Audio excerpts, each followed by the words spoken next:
बहत गंगा बहत निर्मल बद्रीनाथ विश्वम्भरं श्री बद्रीनाथ विश्वम्भरं। ओम गणेशाय नमः। स्वागत है आपका धर्म बुक में। इस बार बात करेंगे भगवान श्री गणेश की।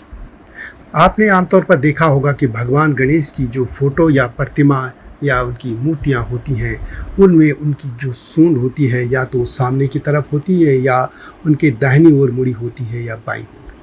अब ऐसा क्यों है और किस तरफ मुड़ी हुई सूंड वाली मूर्ति या फोटो लेनी चाहिए, घर में रखनी चाहिए, आज इसी पर मैं बात करूँगा। लेकिन जब तक मैं आगे बढ़ूँ, आपसे अनुरोध है कि धर्म बुक को सब्सक्राइब अवश्य कर दीजिए। भगवान गणेश माँ पार्वती, भगवान भोलेनाथ शिव शंकर के पुत्र हैं।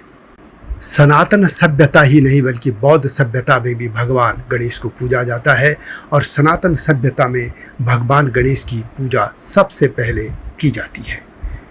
कोई भी शुभ कार्य हो, मांगलिक कार्य हो, सबसे पहले भगवान गणेश पूजे जाते हैं और इसीलिए कहते हैं किसी भी काम के लिए कि इसका श्री गणेश कर दो।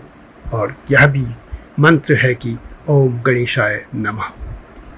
भगवान गणेश का जन्म भाद्रपद शुक्ल चतुर्थी को मध्याह्न के समय हुआ था। घर में पूजा के लिए जो मंदिर होते हैं उनमें भगवान गणेश जी की फोटो या मूर्ति कौन सी लगाई जाए जिसमें उनकी सूंड दाईं ओर घूमी हो या बाईं ओर या सामने, कौन सी अच्छी मानी जाती है, यही मैं बताने जा रहा हूँ। वास्तव में भगवान की कोई भी प्रतिमा लगा दीजिए, वह शुभ ही होती है, लेकिन दाईं ओर घूमी हुई सूंड वाले गणेश जी सिद्धि विनायक कहे जाते हैं, जबकि बाएं ओर घूमी हुई सूंड वाले गणेश जी विघ्न विनायक कहे जाते हैं। भगवान गणेश एक दंत और चतुर्भुज हैं। उनके चारों हाथों में क्रमशः पाश, अंकुश, मोदक और वर मुद्रा धारण किए हुए हैं। उनका जो स्वरूप होता है वह अत्यंत मोहक और मंगलदायक होता है। वे रक्तवर्ण, लंबोदर, शूर्पकर्ण तथा पीताम्बरधारी हैं। वे रक्त चंदन करते हैं तथा उन्हें लाल रंग के पुष्प विशेष प्रिय हैं। मान्यता है कि यदि गणेश जी की स्थापना घर में करनी हो तो दाईं ओर घूमी हुई सूंड वाले गणेश जी शुभ होते हैं। दाईं ओर घूमी हुई सूंड वाले गणेश जी सिद्धि विनायक कहलाते हैं और मान्यता है कि इनके दर्शन से हर कार्य सिद्ध हो जाते हैं। किसी भी विशेष कार्य के लिए और या कहीं जाते हुए भगवान गणेश जी के दर्शन करने से वह कार्य शुभ हो जाता है, सफल हो जाता है और उस मनुष्य को अच्छे फल मिलते हैं। ऐसी प्रतिमा रखने से घर में वास्तु दोष भी दूर हो जाते हैं। दूसरी मान्यता है कि यदि घर के मुख्य द्वार पर गणेश जी की मूर्ति या तस्वीर लगानी हो तो वैसे वह भी शुभ होती है और वहाँ पर बाईं ओर घूमी हुई सूंड वाले गणेश जी की स्थापना करनी चाहिए।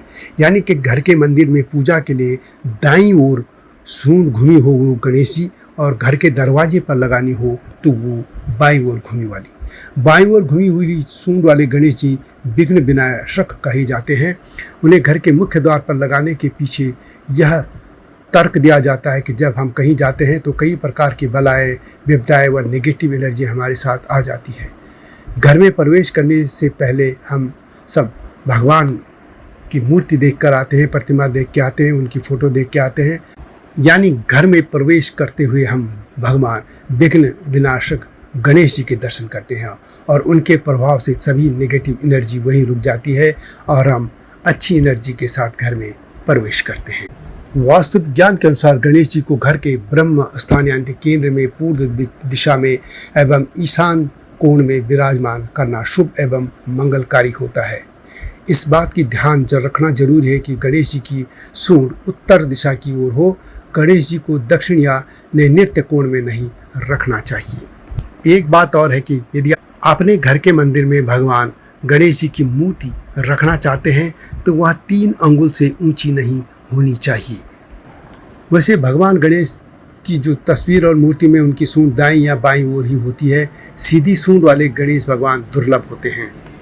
इनकी एक तरफ मुड़ी हुई सूंड के कारण ही भगवान गणेश जी को वक्रतुंड कहा जाता है। इस तरह दाईं ओर सूंड जो मुड़ी होती है उनको सिद्ध विनायक कहा जाता है और बाईं ओर मुड़ी सूंड वाले भगवान गणेश जी को वक्रतुंड कहा जाता है और शास्त्रों में दोनों की पूजा का विधान कुछ अलग अलग है। और एक बात और कि भगवान गणेश की जो भी आप मूर्ति या फोटो प्रतिमा कुछ भी लगाए वो भगवान की बैठी मुद्रा होनी चाहिए, खड़ी वाली नहीं होनी चाहिए।